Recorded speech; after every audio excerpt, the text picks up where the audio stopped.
Salamu alaikum. Salamu alaikum. Salamu alaikum. Salamu alaikum. Wa alaikum assalam abokina. Abokina me ya faru ne tun ɗazun ka zo na tunani kake? Ka bari kawai abokina. Rayuwa ta katsame mu. Wallahi ta katsame mu. Tunda Maryam ta yi tafiya, shikenan komai ya katsame mu. Ina kasa samun sukuni a rayuwa ta. Shagon nawa ma na kulle shi aboki. Ka bari kawai komai ya katsame mu. Da aka mana kawo ma wani babban kalmi. A san wa? Maryama? Sosai. Dan girman Allah. Da gaske. Maryama? Sosai. Alhamdulillah, alhamdulillah aboki. Aboki zauna. Me kike so ka ci?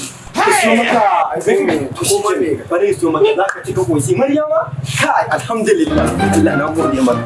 Kina Allah sarki abokina. Kai abokina. Kai abokina gashi. Yanzu labarin ma dai ka kawo mun kai abokina ka ci ka koshi.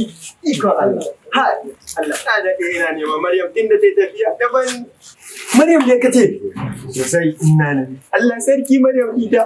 Allah sarki Maryam ita. Shekara uku ba ni ba ita. Hai alhamdulillah. Allah na gode. Abokina Maryam din da ka ganta? Hawa to in ja Allah. Da garo. Tunanin Maryam ba zai ƙara ja maka ba don wannan albashi din da baka ba. Kamar jin daɗin ja Dan Allah. Ayyo.